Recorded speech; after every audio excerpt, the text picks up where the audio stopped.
What's going on, YouTube? So today I'm here and I decided I'm going to tell you guys my story. And it's crazy because I never told any fucking buddy my story. And I'm getting ready to tell you guys. And you guys are just a whole bunch of random people that I do not know. But that's all right. God's telling me to do this. That conscience, that voice in your head, it's telling me to do this, and I don't negotiate with my mind. So that's exactly what I'm here to do today. I hope you guys enjoy. Now, I don't know how long this video will be. I'm sure, me telling my story is going to be, quite a few minutes. I don't know if I'm going to add a workout into this video. Today I'm hitting legs, by the way. I don't know if I'm going to add that leg day video into this video because I'm not too sure how long this will be. But anyway, I hope you guys enjoy it, and I'll see you when I'm telling my story. Okay, I decided, it's literally been 2 seconds since I ended the last video, but I decided I'm gonna put my workout in this video. Fuck it, why not? So, I'm gonna tell you guys my story, and then we're gonna go and crush legs. See you guys in the car. YouTube, what is up, man? This is crazy because I've never told anybody my story. And I'm about to tell it to a bunch of fucking random people. Anyway, I just pulled up to the gym. And yeah, we're about to get into this shit. Now, I'm not going to go into detail too much. But I'm just going to give enough information to where you guys can paint the mental picture in your head. First of all, my name's Caleb White. I'm 22 years old. Growing up, I lived with my mother at the time. From a baby to about, I'd say, I don't even remember how old I was, to about 10 years old. So it was me and my brother, me being the oldest. I had a good life growing up. But there was also those moments, as a child, I shouldn't have experienced the things that I experienced. I don't think any child should have had to experience the things that I did. But looking back at it today, I'm grateful for that experience because it built me into who I am today. But anyway, growing up, I don't want to say a normal childhood growing up. What even is normal? That's the thing. What is normal? Growing up, man, I grew up in the projects, and back then, this is when, everybody knew each other, so it was okay to let your kids go outside and not even have to worry about them, because everybody knew each other in that fucking area. And to this day, I'm still friends with most of those people who lived in that area. It was just one of those areas. One of those areas where you could go into your house and be like, hey, Mom, I'm staying at so-and-so's house. They'd be like, okay, because, all our parents grew up with each other. So it was just, everybody was really tight up there. Now, if you go back up there to where I used to live, it's not like that. It's the total opposite. It's crazy how things changed. But growing up, I went through some things that I don't think any child should experience, like I had just mentioned. I mean, dog, from fucking kindergarten, my mom was, don't get me wrong, my mom was a good person. But when I was young, I don't know how long or when she first started, to be exact. But I'm going to just be straight up honest. My mom was a junkie. She was a junkie. And there was times throughout my childhood, now that I look back, where I remember that my mom was, basically, she was high up all the fucking time. There was nights where I'd wake up to my mom like in agony, just like screaming because she was like sick to her stomach because of the drugs she was off of. There was times where my mom was so high up. Like I remember this one time, I was upstairs and I come downstairs because, I hear like a banging sound. My mom was literally she was walking back and forth. You know what I mean? She was, I don't know, you know how people are when they're all high up. She was just walking back and forth, and she just kept hitting off the fucking wall because she was so high up. Boom, walking back and forth. Hit her head. Boom, kept walking back, hitting the wall. Boom, hitting the wall again. And I remember specifically this one time where I woke up in the morning, and we doing what kids do. You want to go outside with your friends. And guys, we used to be outside fucking 7 a.m. to fucking, you know how it was. Come in when the street lights come on. But, you know, I got away with that because due to my situation. So I didn't really listen to, hey, come in when the street lights are on. You know, I took advantage of that. But there was this morning where I wake up because I wanted to go outside, like I said. And I go out on my porch. This is where I kept my bike. And somebody had stolen my bike. And my mom was sleeping on the couch. I thought she was sleeping. And I go in the house. And I'm like, Mom. And I'm trying to wake her up repeatedly. Just saying, Mom, Mom, Mom. And she's not waking up. The only thing that I see, and I can still see, I still have this picture in my head to this day. The only thing I see is like my mom, her just eyebrows are moving. That's literally it. And at the time, I thought she was just in a deep sleep. You know, I'm a kid. I really didn't know the difference between her being in the deep sleep and her damn near dying. She was literally in the process of dying. And I didn't know that. Thank God my other brother on my dad's side, which is obviously my half, she was staying there at the time. So, you know, after not being able to wake my mom up, I just went outside and went with the other kids. I don't know if I tried looking for my bike or what. But at that time, you know, during that time of me being outside, my brother's mom obviously knew that my mom was like unresponsive. She was dying right there and then because of the drugs she took. She took, you know, obviously a good amount of drugs. She went to sleep and she wasn't waking up. And I guess while I was gone, my brother's mom, she called, you know, the paramedics and shit. But obviously, you know, they took her to the hospital. And I went to go see her in the hospital later that day, not knowing of, you know, what just fucking happened because I'm so young. I didn't know what the fuck was going on. Yeah, thank God my brother's mom was staying there. And my brother's mom was also on drugs at the time, so she knew exactly what the fuck was going on. That's why, you know, that happened.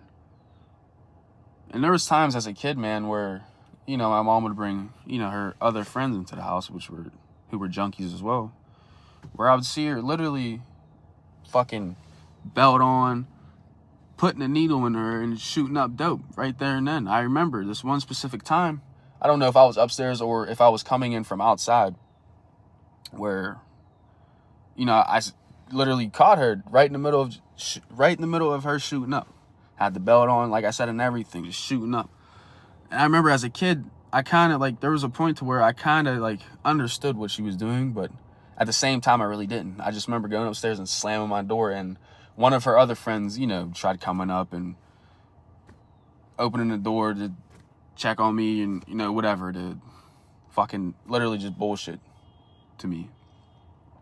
So after I lived with my mom, I went and lived with my mom's mom, which is obviously my grandma. I lived with her for a little bit, and, you know, she was to the point to where she couldn't really take care of me because she couldn't even take care of herself. She had all these health problems, etc.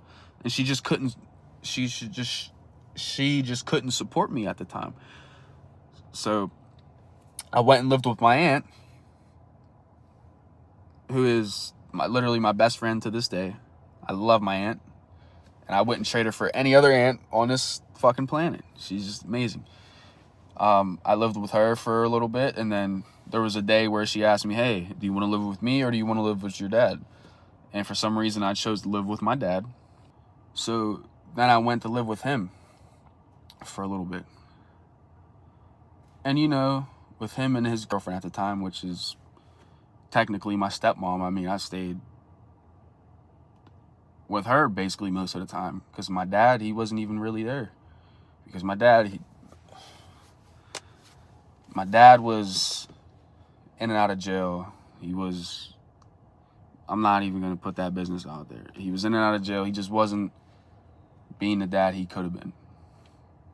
Don't get me wrong, my dad, he's a great human being. He's a great person, but, you know, he just wasn't making the best choices at the time. In and out of jail, like I said, and doing other things. So most of the time, my stepmom was home most of the time. She was raising me during that time.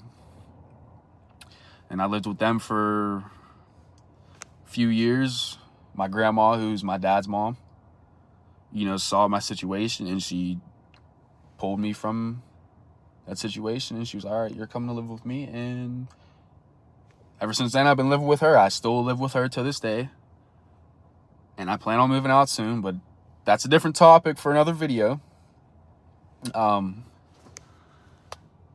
And my grandma making the decision to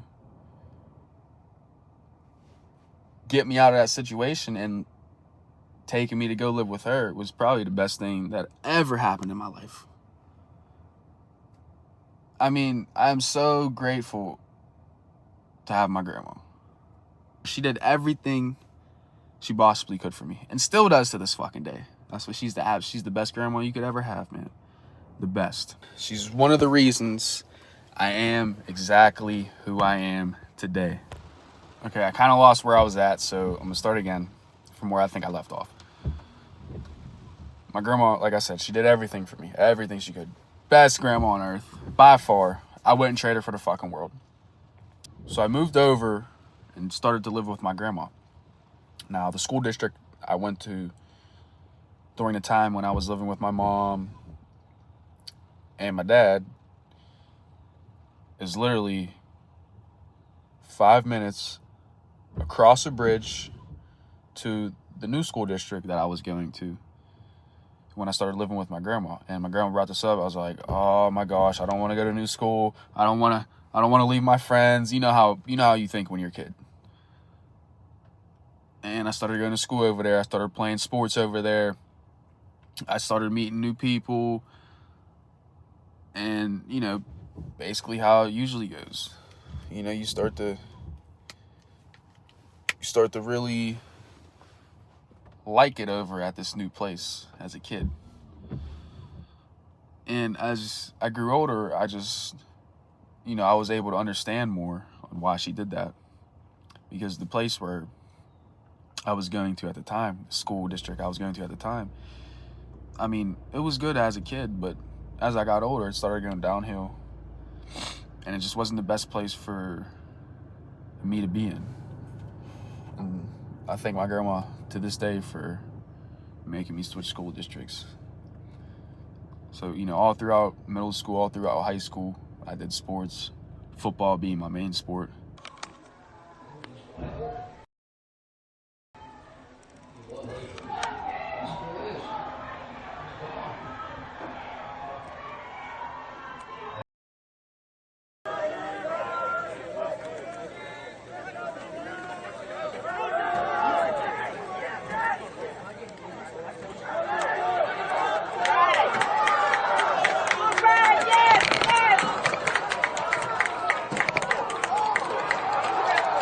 Caleb Williams, got it. So that's 8 and 4 was 12 yards, first down. Cohen back, gonna go deep, and a leaping catch, keeping his feet into the end zone. There you go. Circle, keep circling. Keep circling. Scoop it. Let's go. Put your knee behind his head. Move your feet. Touch your feet. Get it, Caleb. Let's go. And, you know, obviously, everybody who plays football wants to be in the NFL, and that was my dream. And obviously it didn't work out, or else I wouldn't be here making this video. Because I'd be getting paid millions of dollars to fucking play football. But yeah, I played sports all throughout high school. after high school, I went and played football for a little bit at a postgraduate school. And the only reason why I went to a postgraduate school was because my senior year was the COVID year. They took like 3 or 4 games off of our schedule that year. And during the beginning of the year, I was injured, so I didn't really get that much film. So in my head, the best decision was to go to postgraduate school to get that extra film and to get more offers. And during that time, transitioning to high school to that postgraduate school, I went down to Alabama. I live in Pennsylvania, by the way. I went down to Alabama to play an All-American game. I did well, and I got my first D1 scholarship. So I got that D1 scholarship. I didn't take that full-on scholarship. I didn't want to leave my state. I was very proud of myself for accomplishing that. Because not a lot of people say they were a D1 athlete, and I will forever be able to say I was. It's not that like, hey, I'm bragging about it to Joe Schmo, but you know what I mean? If people ask me about high school and what sports I played and if I was good, you know, I'm bringing that up. I don't give a fuck what you think. I'm going to bring that fucking shit up. But I'm going to pause there and I'm going to reverse because I missed like a very tragic moment in my life. So if you guys recall me talking about my mom, how she was a junkie, you know, eventually if you continue to live that life, your life will be taken. And that's just how it is. Everybody who does those types of drugs, does those types of hard drugs, knows the risk. And as I grew older, I really didn't see my mom that much. It'd be like once in every fucking blue moon. So like as I grew older, like I just got used to her not being there. So when this moment when I got the news that my mom passed, of course I was sad. Anybody would be sad that their mom passed. And but part of me was just like, I don't know if it's bad to say, but part of me was just like expecting it. Because I kept hearing from, you know, family members and just other people that my mom was still on drugs. And then the crazy thing about this is, just like a little bit, how should I word this? Like, before this happened, I got news like a few months prior that, you know, my mom was doing good. She was off the drugs. She was working again, etc. And then all of a sudden, I just got the news that she passed. I remember this day I mean, you'll always remember this day. If you have ever lost a loved one and you've gotten that news, like, you'll always remember this day like it happened yesterday. I was doing schoolwork. I was working on a project, to be exact, and my grandma and my pap come into the kitchen. And, you know, I'm like, what's up, pap? You know, what's going on? And they just gave it to me right then and there. Hey, your mom passed. And I remember it was a project for school, and you know how they have you on those poster boards. I was coloring in something. I don't remember exactly what it was, but I was coloring in something, and they came in and told me, you know, like, hey, your mom passed. And I just remember just freezing, just literally freezing. And I was there frozen for a minute. And then after that, I just went up and went in my room, shut the door, and, you know, I started to cry. But part of me knew, like, there was always this part of me that knew this was going to happen. I didn't know when exactly. I didn't know when exactly it was going to happen, but I just knew it was going to happen. And like I said, guys,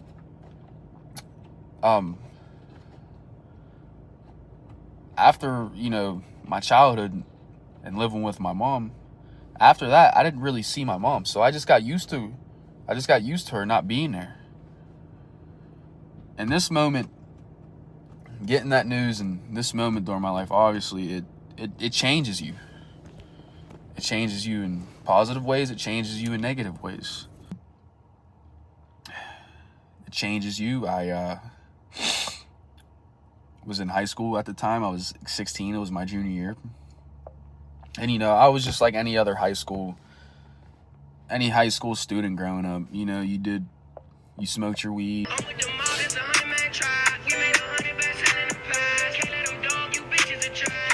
You know, you drank and shit like that, but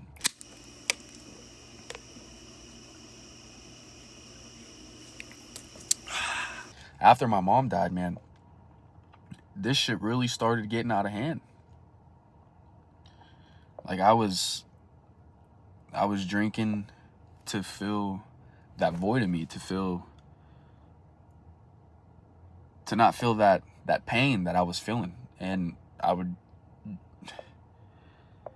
there was times where, man, you know, in high school, man, people would have the parties and shit.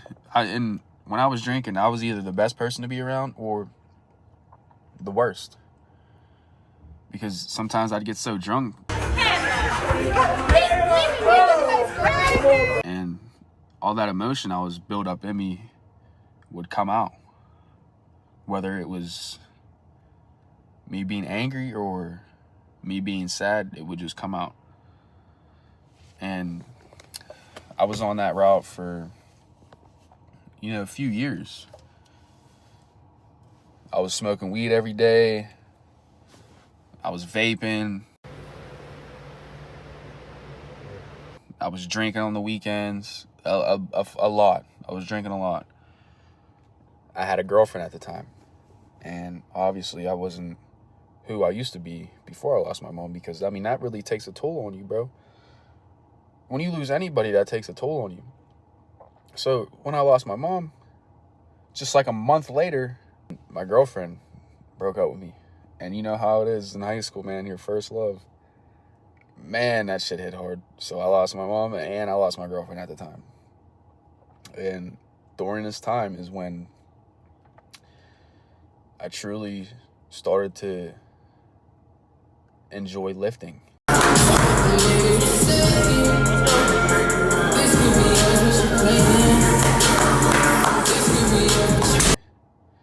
Because for me, lifting, I was able to put everything that I was feeling into the exercise I was doing.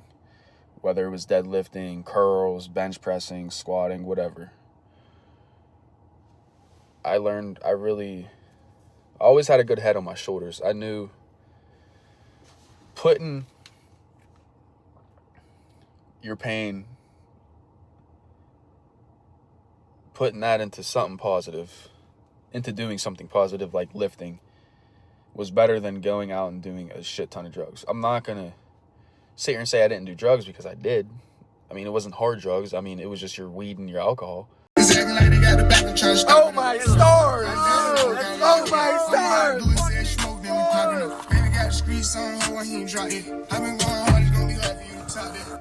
Straight to work.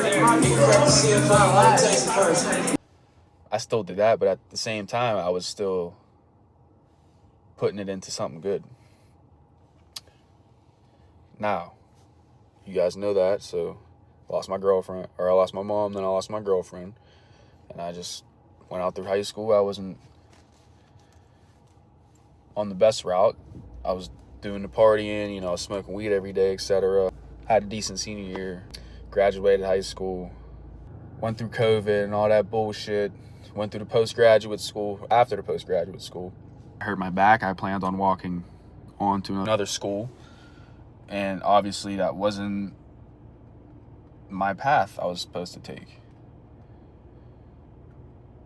because I ended up hurting my back. Like I said, I couldn't walk for 6 months to a year because of the injury. And then after that, man, that's when I really started getting into lifting.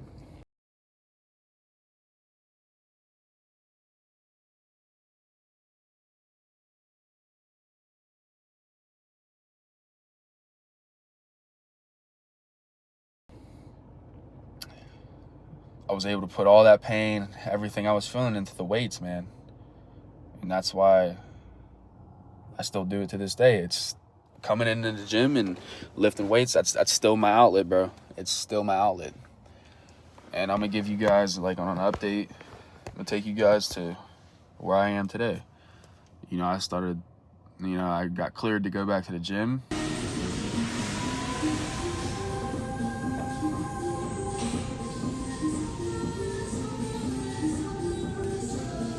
And I just started hitting the gym. I just started seeing results, man, because I was just hitting it real hard because of all that pain I had fucking built up in me. I'll just take it out. Like, there was a point to where I wasn't even counting my reps. I would do 3 sets, but I wouldn't even count my fucking reps because I just wanted to not feel the pain.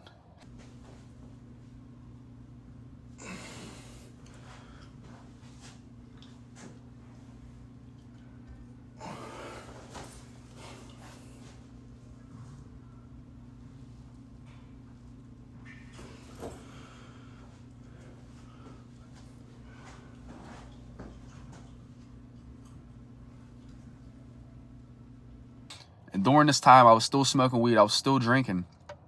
You know, just like any other young kid. You know, you're out there, you're drinking, you're still going to parties and shit.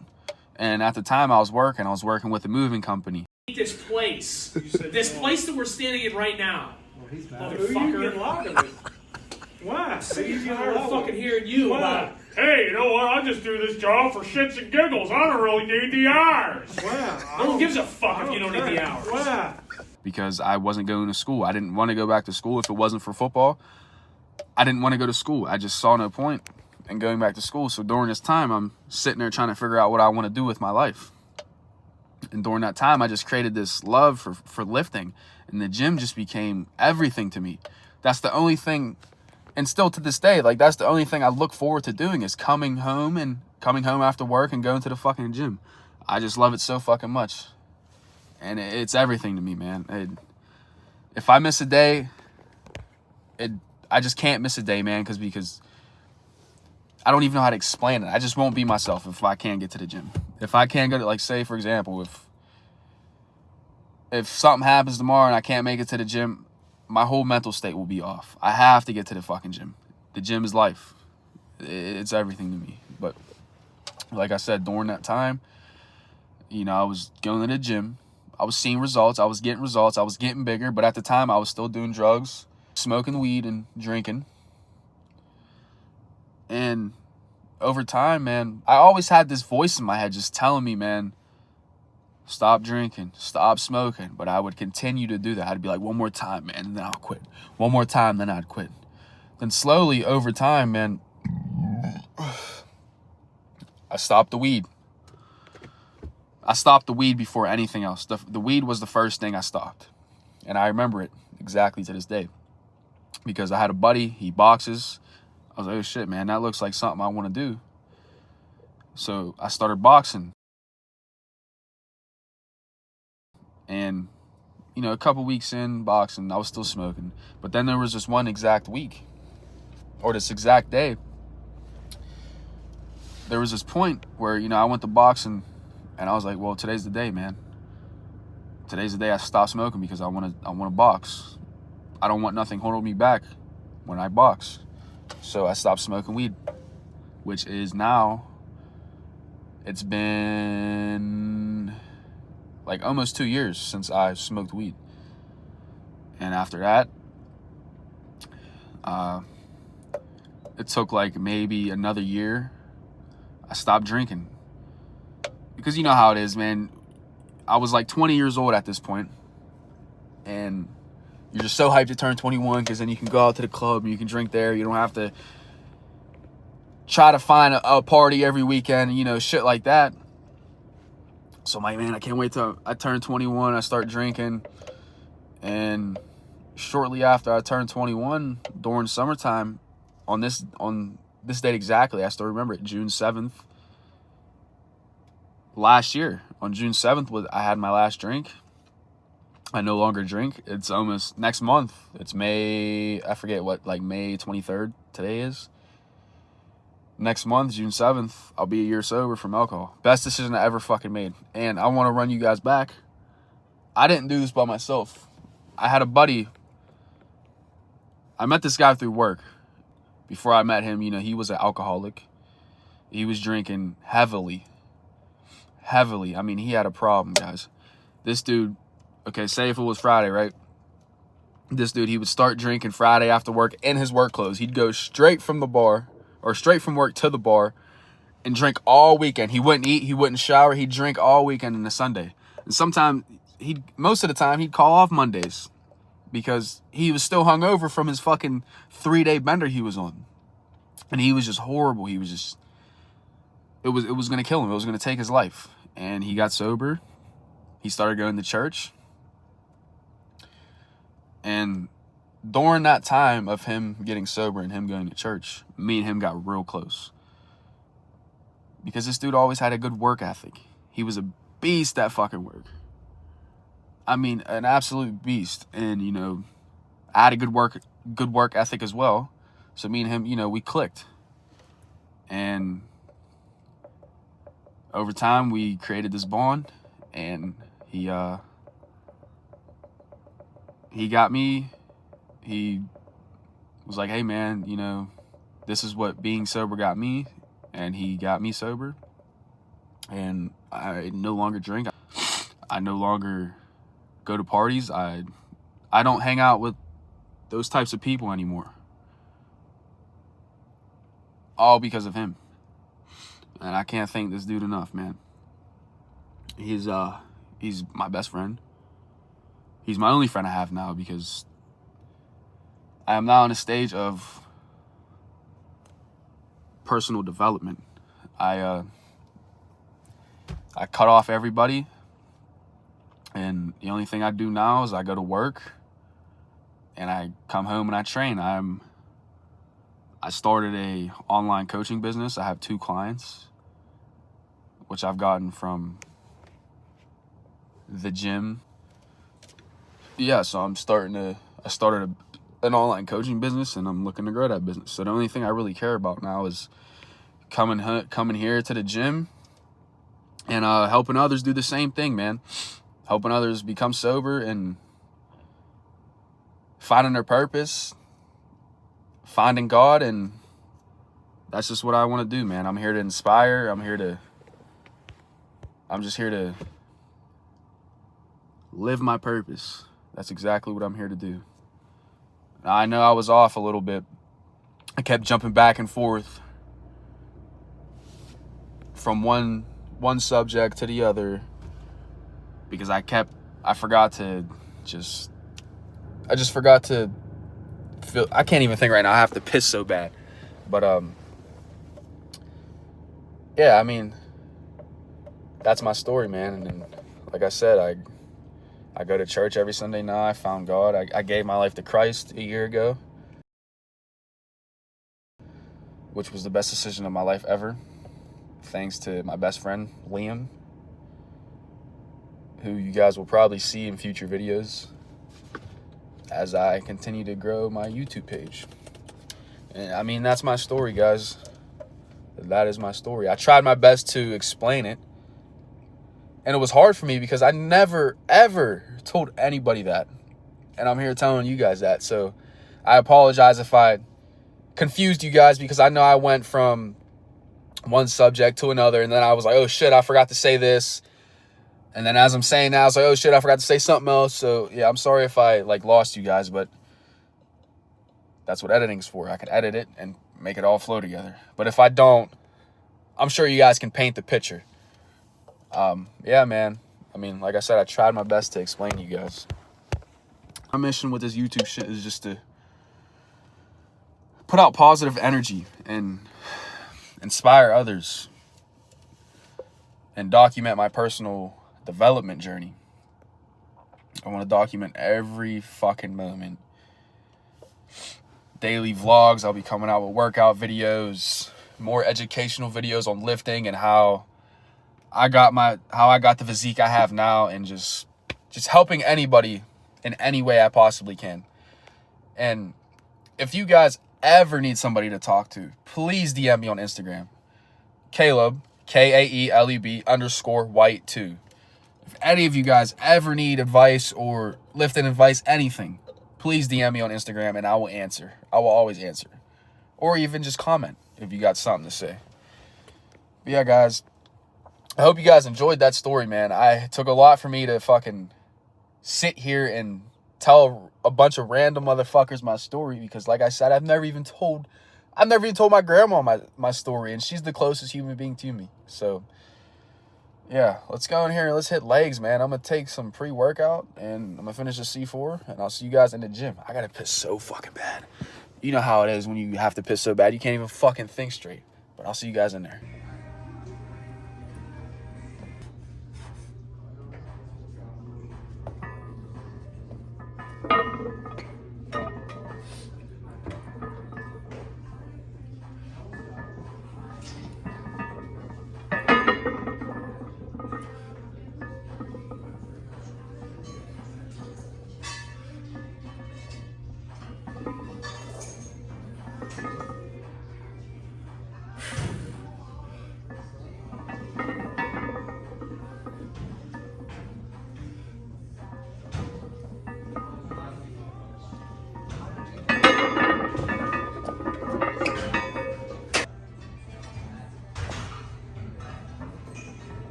It's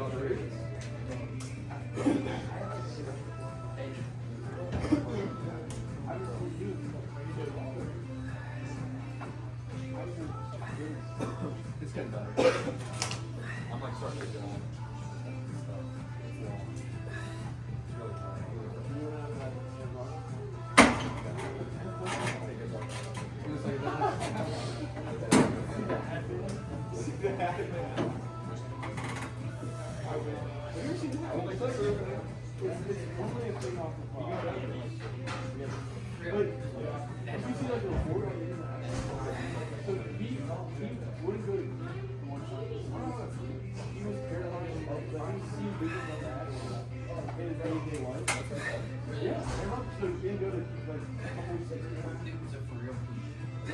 And so I was waiting for someone to show up on that game. We don't have less than that. It's like, look at Black Silver. It's from you. Alright guys, I just finished up my leg day. I'm getting ready to go home, get a meal in, and start working on editing this video. Because I know there's a lot of fuck-ups in this video. I was getting too ahead of myself and I forgot a few things to say. You know how that goes. But the whole point of this video was to get to know me. Like I said, I didn't go into too much detail. I just wanted to give you enough information so you guys can understand why I do what I do. So, yeah. And I didn't go too heavy on the squats today because right now I am battling some type of shoulder injury. And as I was squatting today, I realized when I come up out of the hole, you know, obviously you're supposed to explode out the hole, and the weight, it bounces a little bit. And that's when my shoulder's really starting to hurt. When I come up out of the hole, you know, and I don't really explode like how you're supposed to, the weight doesn't really bounce and it doesn't really bother my shoulder. So once the weight started bouncing, that's when my shoulder started to hurt. And now my other shoulder's starting to hurt. So now I have double trouble. Anyway, I'm going to go home, edit this video, get a meal in. I hope you guys enjoyed the video. I started off making short form content, you know, like the TikToks, your YouTube Reels, or whatever you want to call them, about 4 to 5 months ago now. But now it's time for the long form content. And it's time for you guys to get to know me a little better and just to hang out with me, because that's what YouTube's for, right? Getting to know somebody and just hanging out with them. Anyway, I will see you guys in the next video. Goodbye.